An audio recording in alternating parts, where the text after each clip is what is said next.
Kisah Ibnu Battuta, penjelajah legendaris dalam sejarah dunia. Gelar penjelajah paling terkenal dalam sejarah dunia biasanya diberikan kepada Marco Polo. Ia adalah musafir besar Venesia yang mengunjungi Tiongkok pada abad ke-13. Namun, dalam hal jarak yang ditempuh, Marco Polo ternyata jauh tertinggal bila dibandingkan dengan cendekiawan Muslim Ibnu Battuta. Ibnu Battuta menghabiskan separuh hidupnya menjelajahi wilayah yang luas di belahan bumi timur. Bergerak melalui laut, dengan karavan unta, dan berjalan kaki, Ibnu Battuta berkelana ke lebih dari 40 negara. Sang penjelajah seringkali menempatkan dirinya dalam bahaya ekstrim hanya untuk memuaskan nafsu berkelananya. Ketika akhirnya kembali ke rumah setelah 29 tahun berkelana, dia menuliskan kisahnya.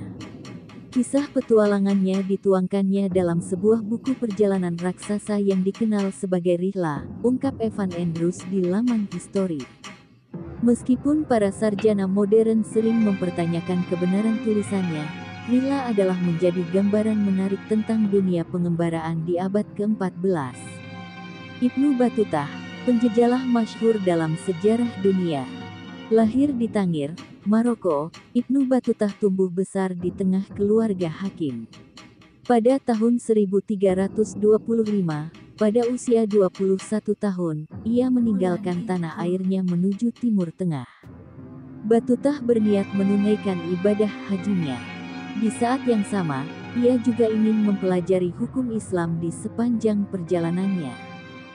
"Saya berangkat sendirian," tulisnya kemudian, tanpa ditemani oleh seorang musafir atau karavan rombongan. "Saya terombang-ambing oleh dorongan hati yang berlebihan dan hasrat terpendam untuk mengunjungi tempat-tempat suci yang termasyhur ini." Battuta memulai perjalanannya dengan menunggangi seekor keledai sendirian. Ia kemudian bergabung dengan karavan peziarah yang berkelok-kelok ke arah timur melintasi Afrika Utara. Rutenya terjal dan dipenuhi bandir. Dalam perjalanan, pengelana muda itu terserang demam yang sangat parah. Ia terpaksa mengikat dirinya ke pelana agar tidak terjatuh, tambah Andrews. Di salah satu persinggahannya, Battuta menikahi seorang wanita muda.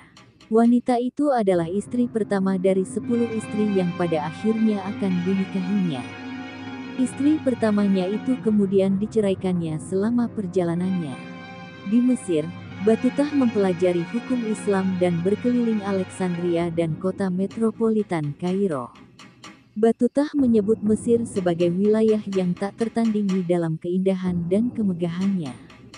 Dari sana, Battuta melanjutkan perjalanan ke Mekah untuk menunaikan ibadahnya. Setelah menyelesaikan ziarahnya, ia memutuskan untuk terus mengembara di dunia Muslim atau Dar al-Islam. Mimpi yang membawa Ibnu Battuta berkelana. Battuta mengaku didorong oleh mimpi di mana seekor burung besar membawanya dengan sayapnya. Dalam mimpinya, ia melakukan penerbangan jauh ke arah timur. "Sang burung meninggalkan saya di sana," tulisnya. Seorang suci telah menafsirkan mimpi itu sebagai pertanda bahwa Battuta akan berkelana melintasi bumi. Pemuda asal Maroko itu bermaksud untuk menggenapi ramalan tersebut. Beberapa tahun berikutnya adalah perjalanan yang penuh tantangan bagi Battuta. Dia bergabung dengan karavan dan berkeliling Persia dan Irak. Battuta kemudian berkelana ke utara menuju tempat yang sekarang disebut Azerbaijan. Setelah singgah di Mekah, ia melakukan perjalanan melintasi Yaman dan melakukan perjalanan laut ke tanduk Afrika. Dari sana, ia mengunjungi kota Mogadishu di Somalia. Sang penjelajah akhirnya melanjutkan ke bawah garis khatulistiwa dan menjelajahi pesisir Kenya dan Tanzania. Perjalanan panjang menuju ke India. Setelah meninggalkan Afrika, Battuta menyusun rencana untuk melakukan perjalanan ke India. Ia berharap mendapatkan jabatan yang menguntungkan sebagai kadi atau hakim Islam di India. Battuta mengikuti rute berkelok-kelok ke timur, pertama melewati Mesir dan Suriah sebelum berlayar ke Turki. Batutah mengandalkan statusnya sebagai ulama untuk mendapatkan keramah tamahan dari penduduk setempat. Di banyak titik dalam perjalanannya, dia dihujani hadiah berupa pakaian bagus, kuda, dan bahkan selir dan budak. Dari Turki, Batutah menyeberangi Laut Hitam dan memasuki wilayah kekuasaan Golden Horde Han yang dikenal sebagai Uzbek. Dia disambut di Istana Uzbek. Batutah tinggal di Bizantium selama sebulan dan mengunjungi Hagia Sophia. Ia bahkan menerima audiensi singkat dengan Kaisar Bizantium.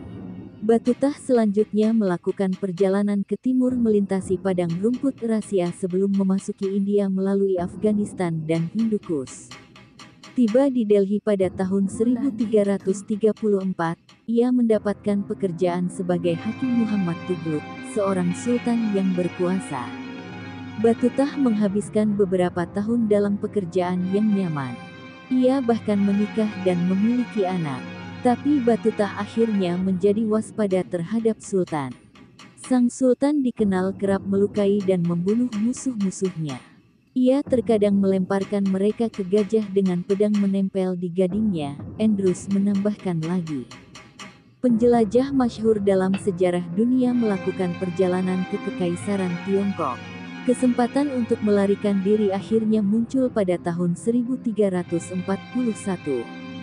Saat itu Sultan memilih Batutah sebagai utusannya ke Kekaisaran Tiongkok. Masih haus akan petualangan, penjelajah Maroko itu berangkat memimpin karavan besar yang penuh dengan hadiah dan budak. Perjalanan ke timur terbukti menjadi babak paling mengerikan dalam pengembaraan Batutah. Pemberontak Hindu mengganggu kelompoknya selama perjalanan ke pantai India. Konon Batutah kemudian diculik dan dirampok. Tidak ada yang tersisa kecuali celana yang dikenakannya. Batutah berhasil mencapai pelabuhan Calicut. Tapi saat berlayar, kapalnya terhempas ke laut dalam badai dan tenggelam. Kecelakaan menewaskan banyak orang di rombongannya. Rentetan bencana menjadi aib bagi Batutah. Namun, dia enggan kembali ke Delhi dan menghadapi Sultan. Karena alasan itu, Batutah pun memilih untuk melakukan perjalanan laut ke selatan menuju Kepulauan Samudra Hindia di Maladewa. Dia tetap tinggal di pulau-pulau indah itu selama setahun berikutnya. Di Maladewa, ia pun menikahi beberapa wanita dan sekali lagi menjabat sebagai hakim. Batutah mungkin akan tinggal lebih lama lagi di Maladewa jika ia tidak mendapatkan masalah.